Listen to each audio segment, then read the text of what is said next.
Good morning, students. Today I'm going to start your fifth chapter, that is the Indigo, which is written by Louis Fletcher. He is a Louis Fletcher, and this is the indigo which has been exported by the Britishers from India, and the sharecroppers of Champaran used to grow it. This Louis Fletcher, first of all, we know something about the poet. Louis Fletcher was born in 1896 and he took his last breath in 1970. He was born in Philadelphia and he served as a volunteer in the British Army between 1918 and 1920.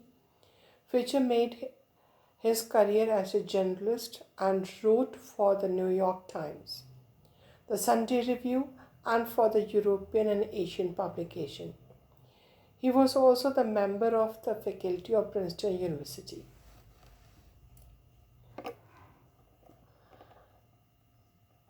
Fletcher with Gandhiji. His major works were God That Failed, The Soviet in World Affair, The War in Spain, which is written in 1937, Men and Politics, it is an autobiography, The Essential Gandhi, it's edited 1962, The Life of Lenin, which is written in 1964. Life of Mahatma Gandhi is one of the best books written on Mahatma Gandhi. Now the introduction of the chapter. The lesson Indigo is an excerpt from the famous book which is regarded as one of the best books ever written on Gandhi. In this story, Louis Fletcher described Gandhi's struggle for the poor peasants of Champaran, who were sharecroppers with the British planters. They lead a miserable life and were forced to grow indigo according to an agreement. They suffered a great injustice due to the landlord system in Bihar. Gandhi waged a war for about a year against these atrocities and brought justice for the poor peasants. Now some characters of this chapter. Mahatma Gandhi. Gandhiji became Mahatma after this Champaran movement, and he is one of the dominant feature of this movement. Kasturba Gandhi, wife of Mahatma Gandhi, the counterpart who always followed the path of her husband. Devdas Gandhi, the fourth son of Mahatma Gandhi, who always with Gandhiji in this Champaran movement. Charles Fuller Andrew, one of the follower of Mahatma Gandhi and the journalist. He just wanted to be with Mahatma Gandhi, but Mahatma Gandhi not ready for that because he was a prop of the Britisher. Rajkumar Shukla is a sharecropper who took Mahatma Gandhi to Champaran to show the injustice.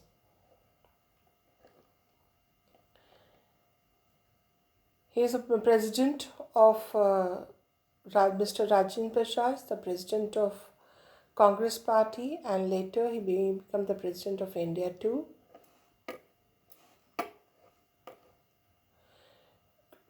Brij Kishore Babu, leading lawyer of Champaran. Maulana Mozaul Haq is also one of the leading lawyers of Champaran. JB Keplani, the professor of Art College of Muzaffarpur.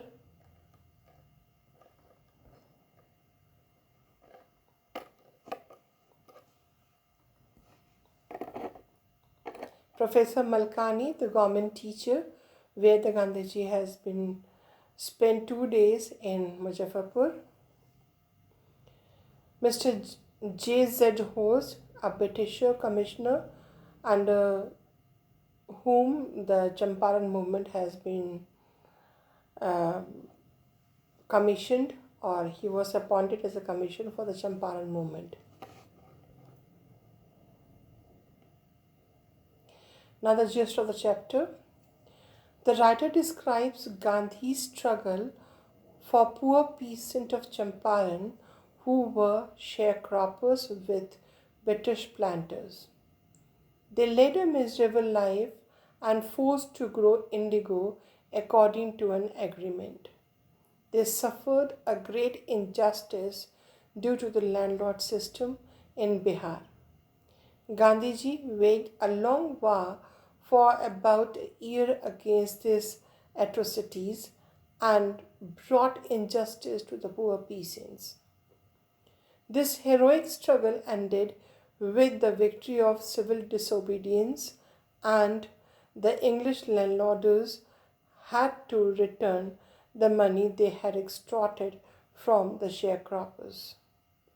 Gandhiji taught the lesson of self-reliance and fearlessness.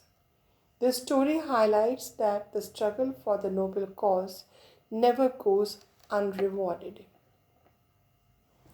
Now, the explanation of the chapter. The author explained about the first interaction. Interaction means meeting with Gandhiji. He says that he first met Gandhiji in 1942 at his ashram, which was in Sevagram. It was located in central India. Gandhi said that he would tell him about his struggle against the British, which first took in the year 1917. He says that in the month of December, Gandhi told to the writer that it was the month of December in the year 1916. Mahatma Gandhi went to attend an annual meeting of the Indian National Congress at Lucknow. There were about 2,301 representatives and visitors.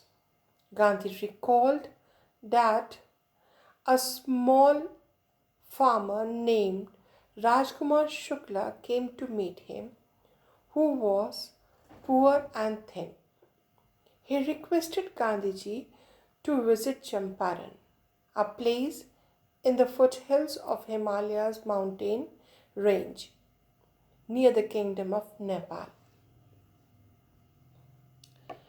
He is a Champaran sharecropper.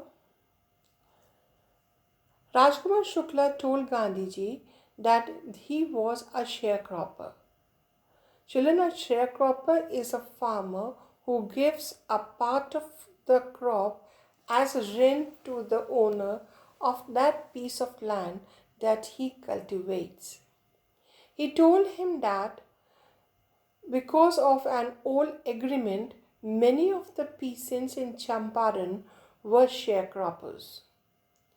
He had come to meet Gandhiji on the someone's suggestion, as he was determined to find a solution for the sharecroppers who were facing hardship due to this agreement. He sought Gandhiji's help. After hearing his problem, Gandhiji told him that he had to visit Kanpur and some other part of India due to prayer appointments. Shukla went with him everywhere. After this, Gandhiji returned to his ashram near Ahmedabad. It is a Sabarmati ashram of Gandhiji. Shukla was always there with him for several weeks, begging him to fix a date to visit Champaran.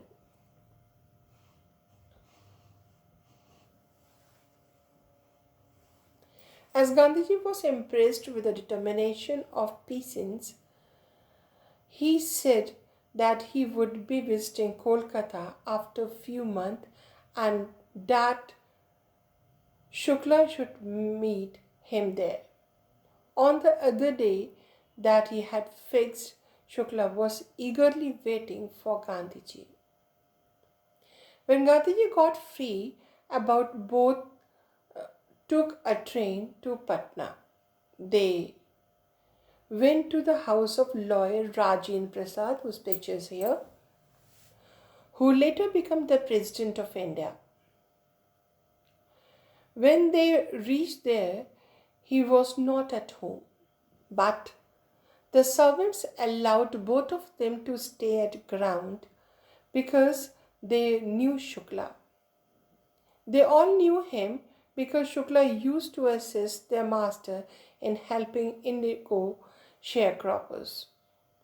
They did not allow Gandhiji to draw water from their well as they took him to be an untouchable and didn't want to pollute the entire water source.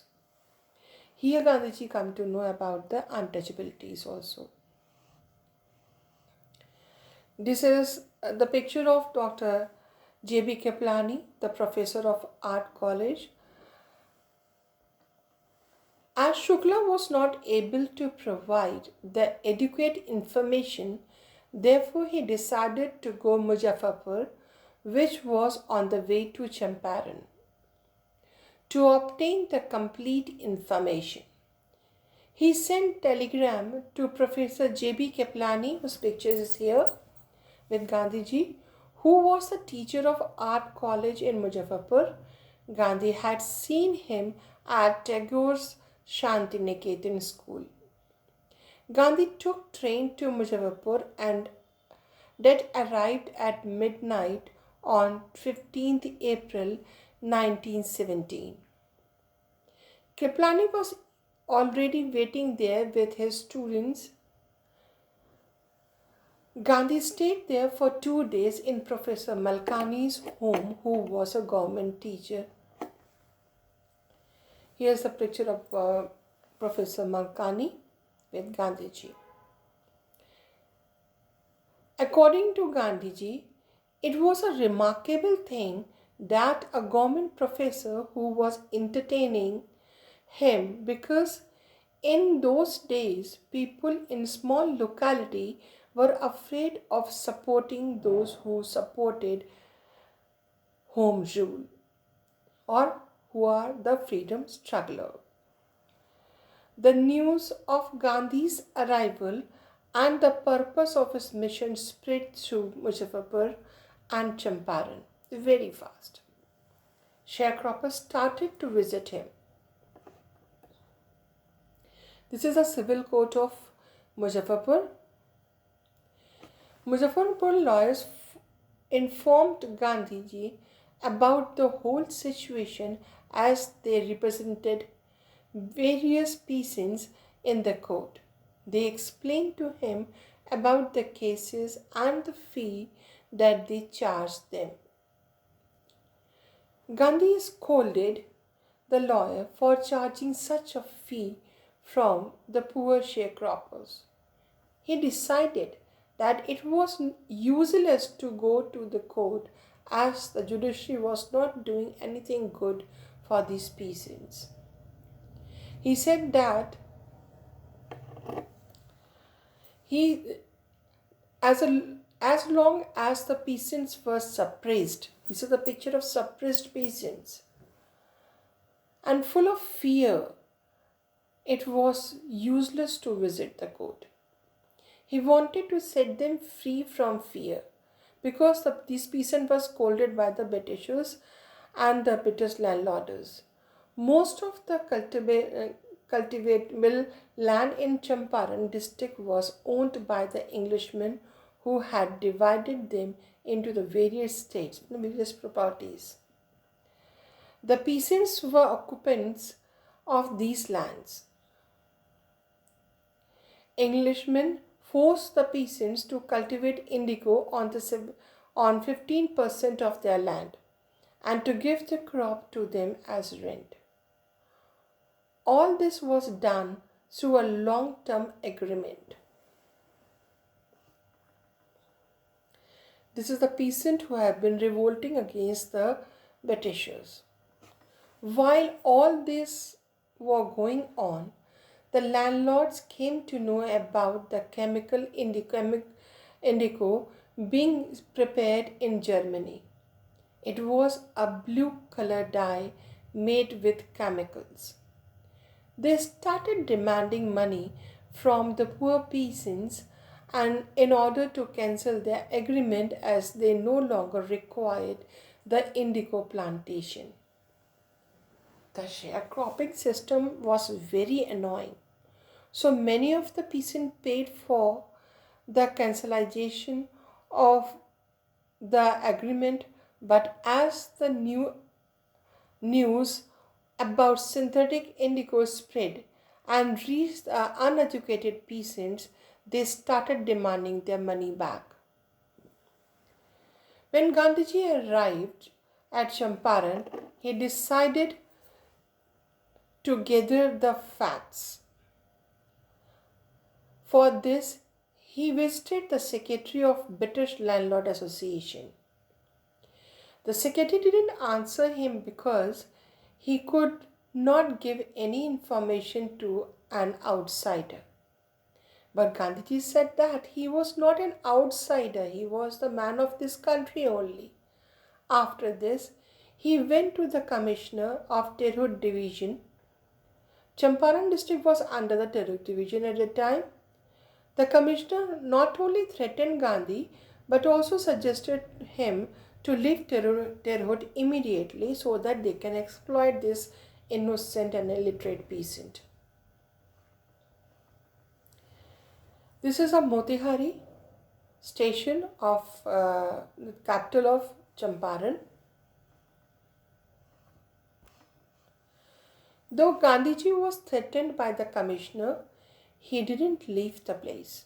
He was so daring. He then went to the Motihari, which was the capital of Champaran. He was joined by several lawyers. When they reached the station, they were welcomed by a large number of people. He then went to a house which was later converted into his headquarters. This was the house which was converted into the headquarters in Motihari. He started his inquiry into the matters. Gandhi decided to visit nearby village when he came to know about the incident of ill treatment with a peasant. This was the incident that the British landlords started scolding that peasant was not able to give them money. He was on his way on an elephant when superintendent's messenger stopped him and ordered him to return back to the town. Gandhi followed him and the messenger took him back to his house. He was then served a notice which ordered him to quit his movement and return back. Gandhi received the notice and signed a receipt on which he wrote that he would not obey the order. He was so daring. This was Gandhiji, who was with the British officers.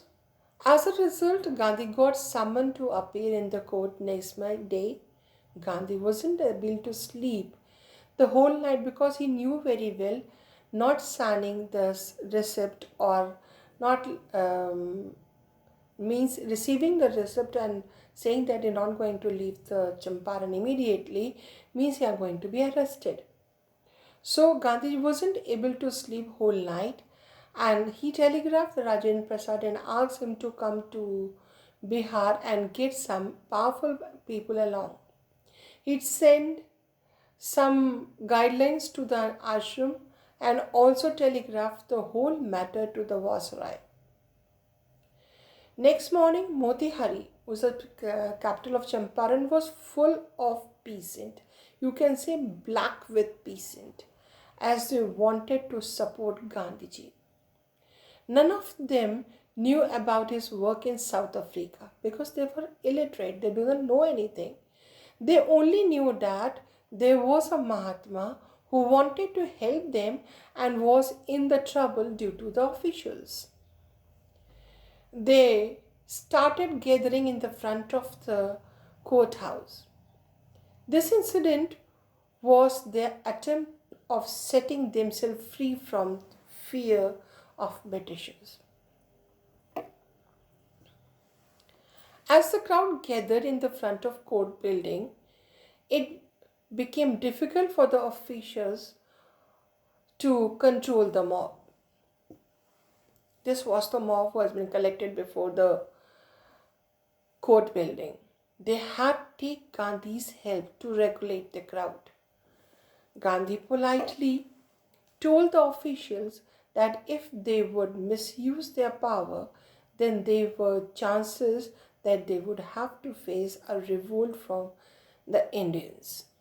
This picture where the Gandhiji was regulating the crowd who was being collected before the courthouse.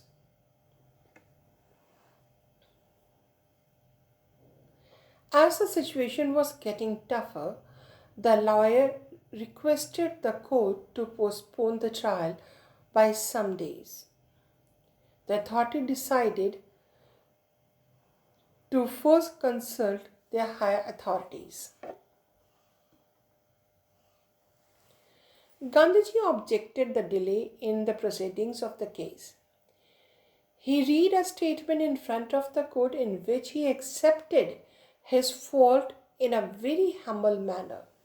He said that he was not a lawbreaker and didn't want to go against the law, but his duty towards humanity has a greater influence on him, and it forced him to do so. He refused to leave the town because he wanted to help the sharecropper as it was his moral duty.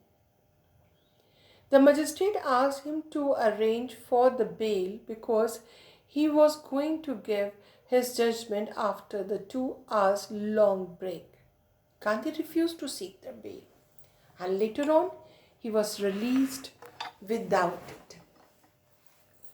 When the court proceedings restarted, the judge refused to deliver any judgment for many days to come. He allowed Gandhiji to remain free. Some well-known lawyers like Rajendra Prasad in this picture, Brij Babu, and other like Maulana Mazul Haq came from Bihar to help and advise Gandhiji. Gandhiji asked that if he was arrested or sentenced to jail, then what would be their course of action? One of the senior lawyers replied that they were there to help him out, and if he was sentenced to jail, then they would return back. Now Gandhiji came to know about their decision. He asked them to help the sharecropper who were facing unfairness. Gandhiji asked them what happened to that movement, Satyagraha. Rajendra Prasad, another lawyer, concluded that if Gandhiji could go to jail for the people of their area, although he was a stranger, then they should also follow him, as they had always claimed to serve the peasants and fought for their legal battle too. They decided that if Gandhiji went to jail, then they would also follow too. On hearing this, Gandhiji assured them their struggle for Champaran's peasant had been won.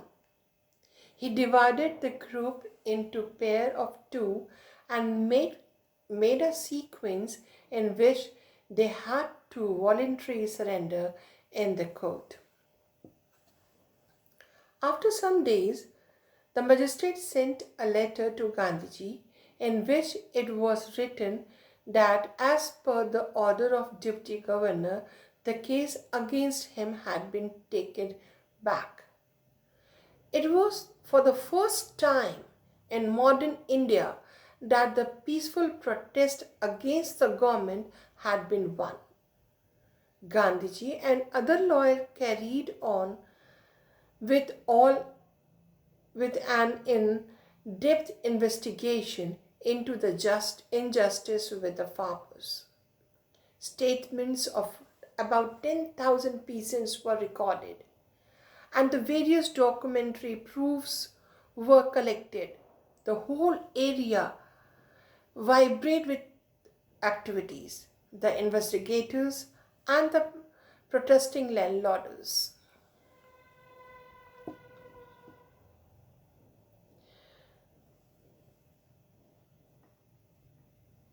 In June, Gandhiji was called to be present before Deputy Governor's son, Sir Edward Gate.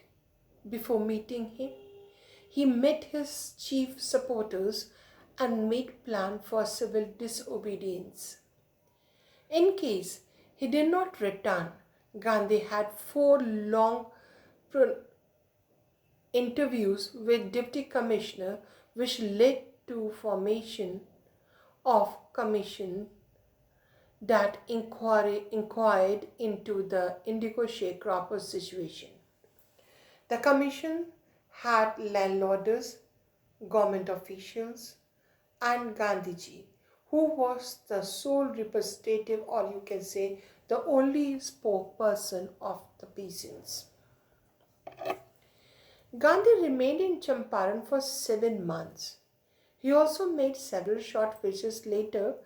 This visit, on the request of peasant, was presumed to last a few days, but it took a year. The official inquiry didn't favor the planters, hence they agreed to pay back to the peasants. But they questioned Gandhiji regarding the amount to be paid. They questioned what amount they should pay. The moneylender had thought that Gandhi would ask for the full payment of money which they had taken from the peasant forcefully, and they will refuse it. But he asked only for 50%, and his decision was firm. A Missionary Reward, J.Z. Hose, who had a close watch on the matter, reported this. The planter offered to pay 25% as they thought it would be rejected by Gandhiji. He immediately accepted it. Gandhi said that the amount of money was not important, but by giving money. The planter had bowed down to the peasant and had given away their honor too. The planter, who earlier behaved as if they were above the law, now had to abide by it. This made peasants realize their rights and give them courage to fight for them. These are the pictures of the sharecroppers who are laboring hard in the field and giving all the harvest to that landlords, English landlords. Children, that's all in this class, and rest part of the chapter will be continued